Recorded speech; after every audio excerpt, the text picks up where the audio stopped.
Bienvenue, everybody. We are in Pascagoula, Mississippi at the LaPointe-Krebs Museum. About to go in the LaPointe-Krebs House afterwards. But first, we're going to hear a little bit of history about this really interesting place. One of the oldest homes, not just in Mississippi, but in all the United States. Thanks for tuning in, and let's get into it.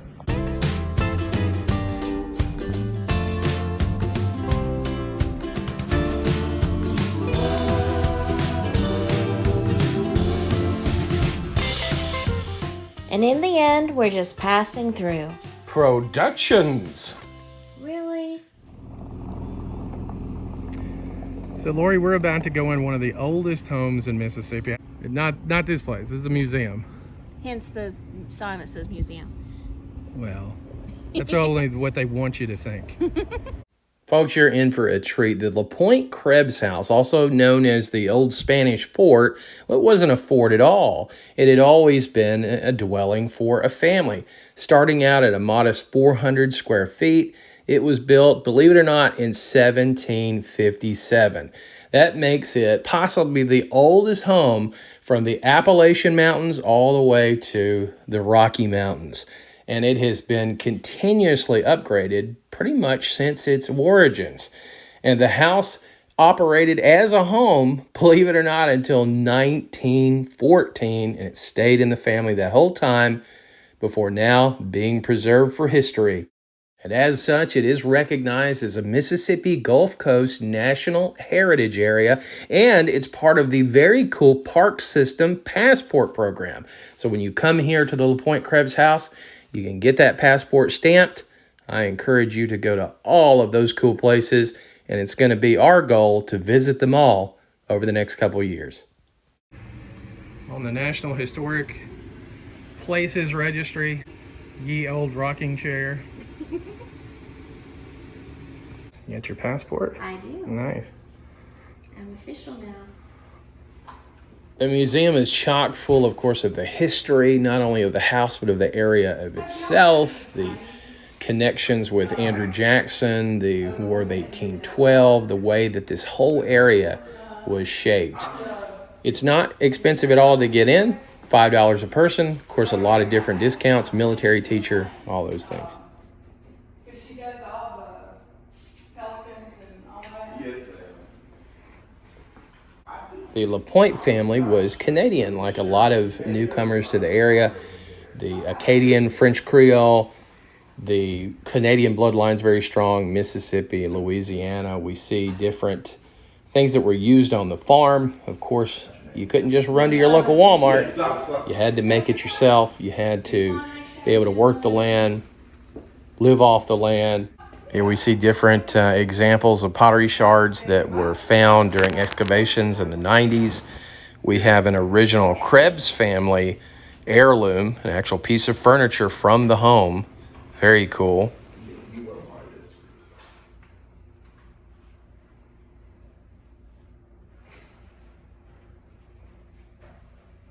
As we're working our way through the museum, we see different medicinal items of the time and also are reflective of the rich maritime history of the area. Pascagoula is especially known for its maritime and naval history, and that is no stronger felt than right here in the LaPointe-Krebs Museum. And the heart of the home, we see how they cooked, cleaned, how they kept warm. That is interesting. That is interesting.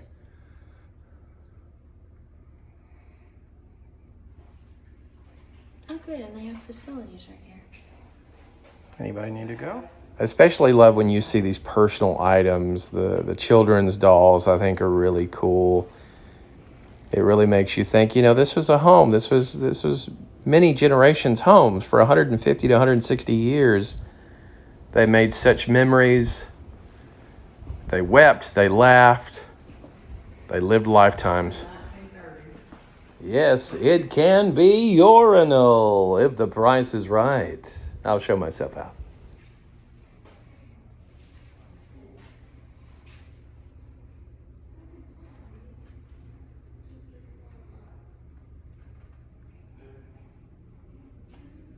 Oh, look at the little shoes. They're cute.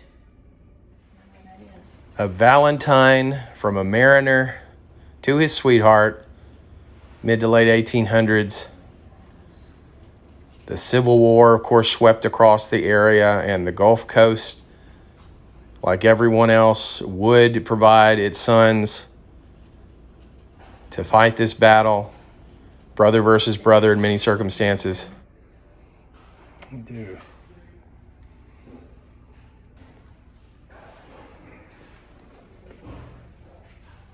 I love that basket. Oh, wow. So top of my hat. Maybe I'm getting things mixed up. So this is Dicey McDaniel, and I wonder if she's any kin to Hattie McDaniel of Gone with the Wind fame. Wow, she lived to be 103. Wow. And as you might suspect, Well done, slavery Dicey. definitely was present in this area at the LaPointe-Krebs home. There was not only traditional West African slavery at the time, but there was a chattel-type slavery of the Native Americans. Now, this is so cool. Tabby construction. Now, the LaPointe-Krebs house is the only example of this still in what was New France, this area of the Gulf Coast. Now, what tabby is, it's a mixture of quicklime, water, sand, ash, and local shells, primarily oyster shells. Now, these were all mixed together, packed tightly, and they would form these 12-inch walls that still stand today. And they still mix up their own when they do repair jobs. How cool is that? Now, let's see an example of how this is made.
See how easy that was, boys and girls? Now, everybody will get a piece of tabby concrete to carry home with...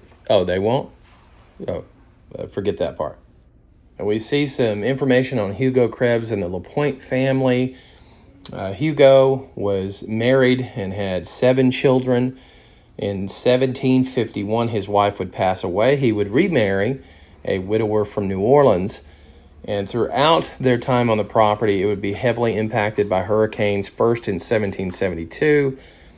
And of course, that would not be the last. Throughout the time, as with anything on the Gulf Coast, it was affected greatly by hurricane damage, including Hurricane Katrina, which we'll see when we actually tour the house in just a little bit. I love this next part. The University of Southern Mississippi has had a lot of excavations on this property, so you see a lot of just everyday items, but you see Native American items such as arrowheads, Native American pottery that has been found in the area. It's amazing to see some of these pieces, how intact they are after so much time has passed. The Magnolia Estate, explored in 1540 by De Soto, colonized first by the French, became a colony of the British, Spanish, territory organized by the United States in 1798, and then of course in 1817 became the 20th U.S. state.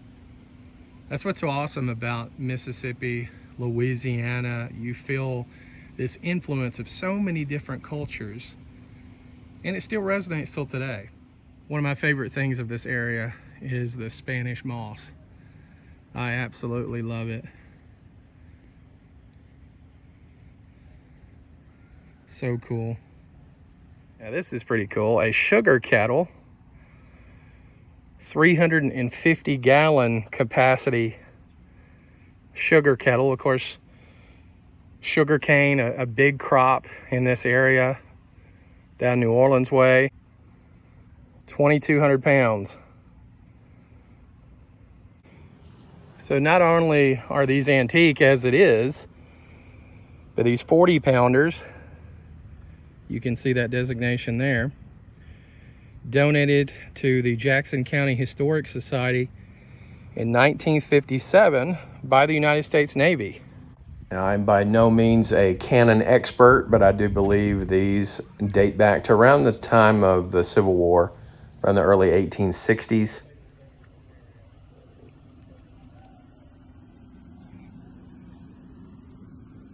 And we see a massive ship anchor.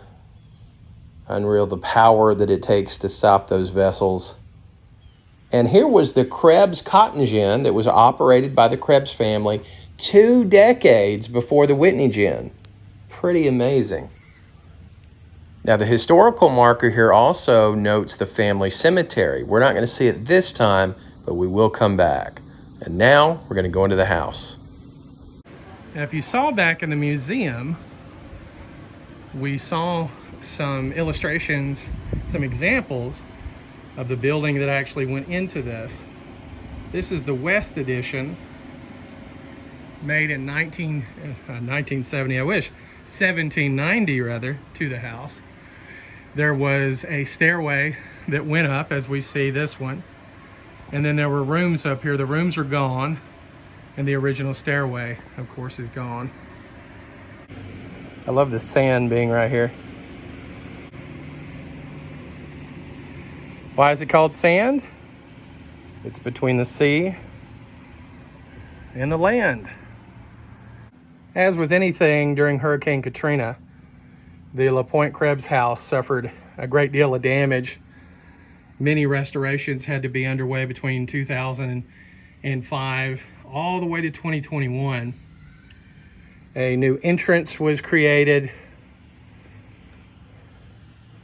Lots of rehabilitation to the house, shoring up weak points. We can see the door from the east room onto the south gallery, shown 1940, and then as it is during the restoration in 2021. Crazy, that door was originally placed there in 1820.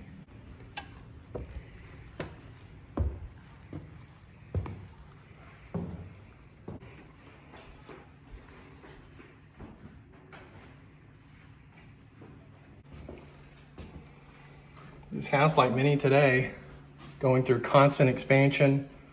1770, 1790, 1810, 20. Like most homes, every 20 to 30 years.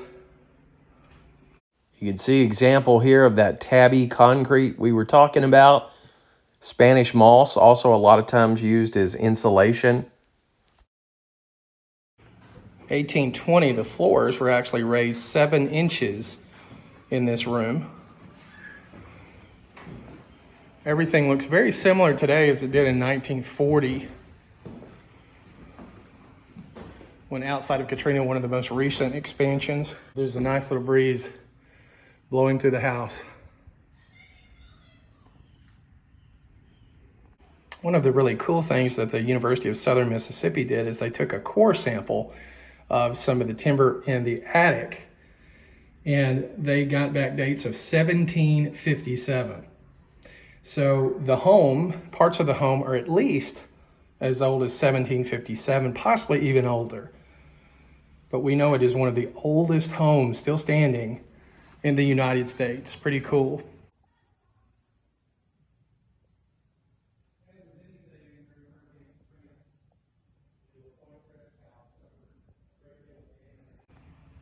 The Krebs family crest, an example of a very popular chair at the time. I think it would be very popular now. I like this room. So we're seeing that back entrance with the staircase to the upper rooms, which we're pretty sure were family quarters. Another fireplace. So this is the fireplace in the west room, circa 1790.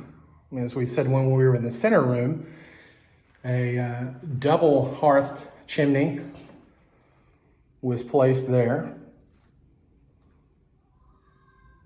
1996, it was completely restored to what you see today.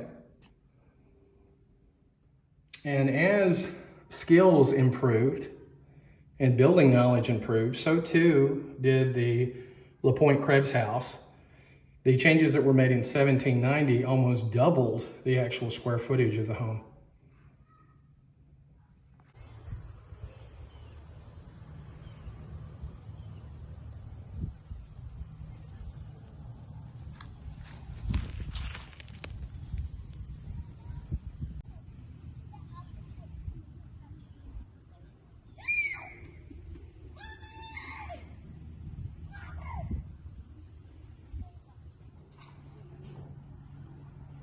See some of the original material here on the wall.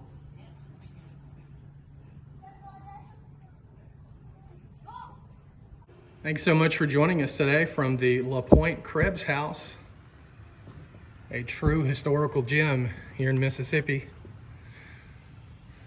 What did you think of it, Miss Lori?